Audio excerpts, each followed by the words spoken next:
దినం దేవుని వాగ్దానం. ఈ ఉదయం నీకోసం ఈ వాగ్దానం. అందరు బాగున్నారా? పొద్దున్న లేచారా?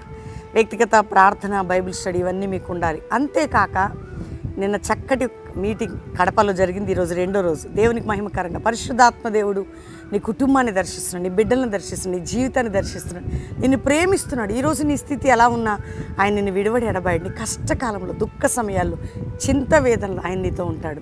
ఎందుకమ్మా భయపడుతున్నావు, బాధపడుతున్నావు, కృంగిపోతున్నావు, అలసట చెందుతున్నావు?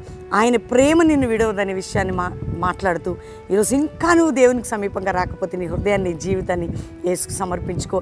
రక్షణ, మారు మనసు, పాప క్షమాపణ పొందటమే కాక కృప వెంబడి కృపను అనుభవిస్తూ ముందుకు సాగుతాం.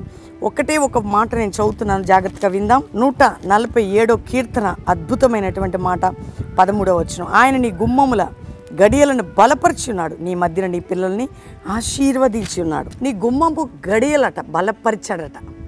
గుమ్మము గడియాలంటే మెయిన్ కదండి. అవి అవి బలంగా ఉంటే ఏ శత్రు లోపల రాడు. అంటే అది బలపరిచిన నీ ఆత్మీయ గుమ్మం, నీ ఆరోగ్యపరం అన్నీ కూడా బలపరిచి ఉన్నాడు. నిన్ను బలపరిచి నిన్ను నీ పిల్లల్ని ఆశీర్వదించదని ఈరోజు వాగ్దానం.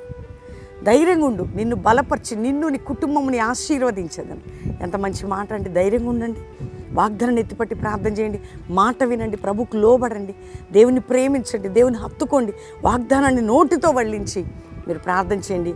ప్రభు ప్రతి ఒక్కరిని కూడా బలపరిచి నిన్ను నీ కుటుంబం, నిన్ను నీ పిల్లల్ని దీవించును గాక. అందరం దేవుని థ్యాంక్స్ చెప్పి ప్రార్థన చేసుకున్నాం. తండ్రి, ఉదయకాలం ఈ వాగ్దానం విన్న ప్రతి కుటుంబానికి రక్షణ లేని వారికి రక్షణ దయచి, మారు మనసు దయచి, పాపంలో ఉన్న వారిని విడిపించు, రోగ బాధ చింతలు ఉన్న వారికి స్వస్థపరిచి విడుదల ప్రభా. యేసు పొందిన గాయముల చేత నేను స్వస్థతను హాస్పిటల్లో సీరియస్గా ఎక్కడున్నా కాపాడి రక్షించి బాగు చేయను ఆయన. ఇతర దేశాల మా ప్రియులందరినీ కాపాడి వారు ఉన్న దేశంలో శోధన, భయం నుంచి విడిపించి వారికి అన్నీ కూడా మీరు కార్యం జరిగించి అక్కడ రక్షణ, ఉజ్జీవం, కాపుదల, భద్రత వారిని దీవించండి. మా దేశ ప్రజలందరినీ రక్షించి సమాధానం, సంతోషం, నెమ్మది మా దేశంలో కలుగు చేయండి.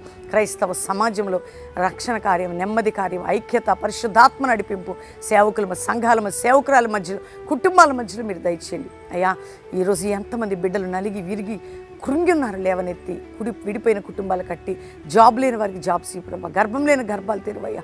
అప్పుల భారం నుంచి విడిపోయి ఉద్యోగం లేకుండా ఏడుస్తున్న సహాయం చేయి అయ్యా. ఎవరెవరు ఏ సమస్యలు ఉన్న భూసంబంధమైన బంధకాలు, కోర్టుకి సక్రమాన్ని కొట్టివేయబడి న్యాయం చేసి ప్రతి ఒక్కరి మీద కృపయు, క్షేమము, కల్వరి పరిచర్య గుమ్మములు గడియలు బలపరిచి మమ్మల్ని, మా కుటుంబాన్ని ఆశీర్వదించి మా సంఘమును, మా ప్రియులను వర్ధలు చేయండి. ఈరోజు మ్యారేజ్ కుటుంబాన్ని ఈ ఆశీర్వాదం వారిపై దిగివచ్చును గాక. బర్త్డే బిడ్డలకి బ్లెస్సింగ్ వారిపై దిగివచ్చును గాక అని దీవిస్తూ యేసు నామములో అడుగుచున్నాం తండ్రి. Amen, amen, amen. ఈ వాగ్దానం మీకోసం అందరు లైక్ చేసి షేర్ చేయండి, మంచి కామెంట్స్ పెట్టండి. కడప మీటింగ్స్ అవుతుంది. ఈరోజు రెండో రోజు CSA గ్రౌండ్స్ కడపలో అద్భుత ఉజ్జీవ సభలు కుటుంబాలుగా పాలు పొందండి.